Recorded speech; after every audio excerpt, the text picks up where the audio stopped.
नमस्ते। एक ऐसी धातु के बारे में जानते हैं जो गगनचुंबी इमारतों से लेकर स्पेस रॉकेट्स तक सब कुछ मुमकिन बनाती है, पर शायद ही कभी उसका नाम सुना हो।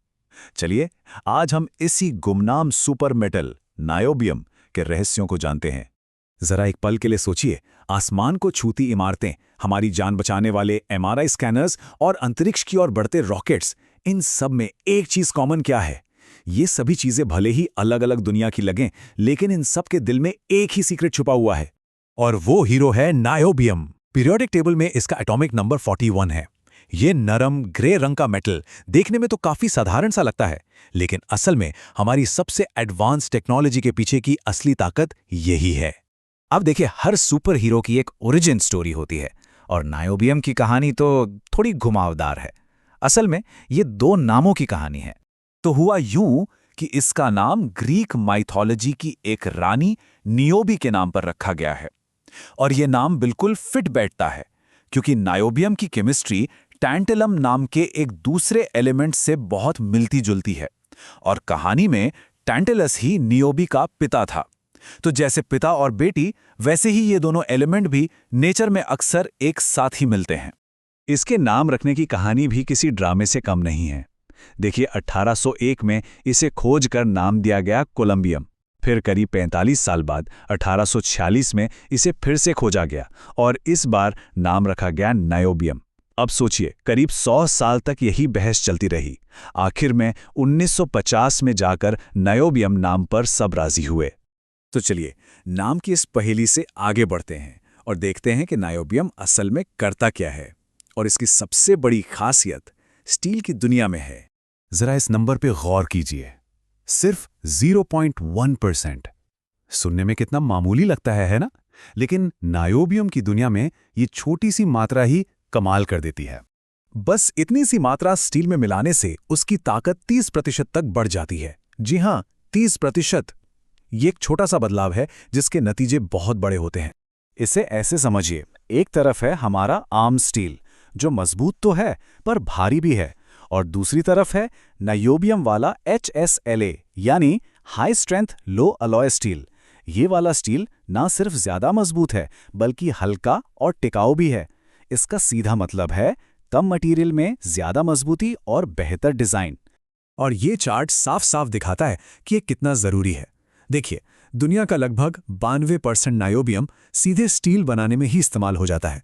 बाकी का छोटा सा हिस्सा सुपर अलॉयज और दूसरी हाईटेक चीजों में जाता है, जिनकी बात हम अब करने वाले हैं।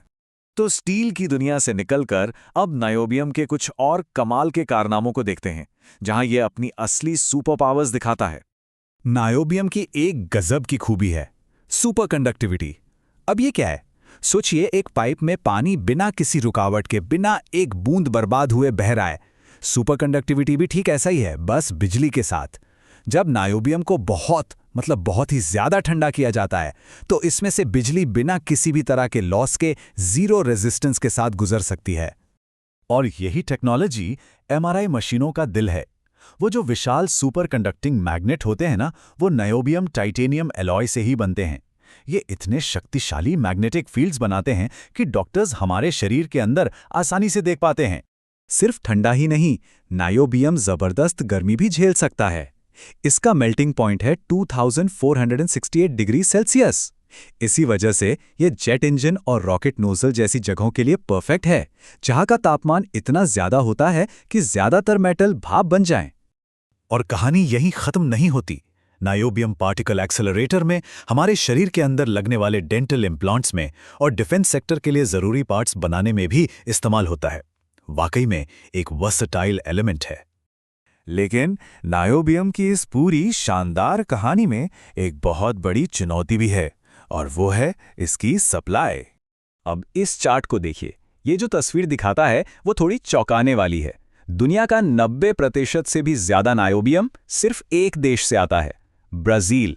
मतलब पूरी दुनिया की सप्लाई बस कुछ ही जगहों पर सिमटी हुई है। और यही एकाग्रता एक बहुत बड़ी कमजोरी बन जाती है।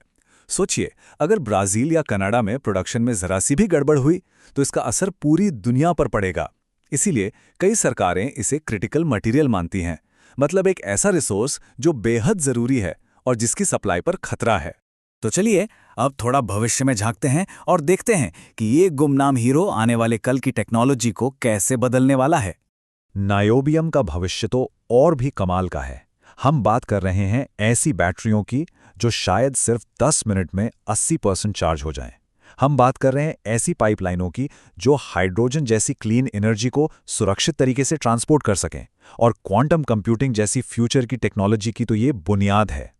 तो ये थी कहानी नायोबियम की, एक ऐसा गुमनाम मेटल जिसका नाम एक दुखी रानी पर रखा गया, लेकिन जो आज हमारी दुनिया को ताकत दे रहा है और आने वाले कल को बना रहा है। और ये हमें सोचने पर मजबूर करता है ना, कि ऐसे और कितने गुमनाम हीरो हमारी दुनिया को चुपचाप बदल रहे हैं, जिनके बारे में हमें पता तक नहीं।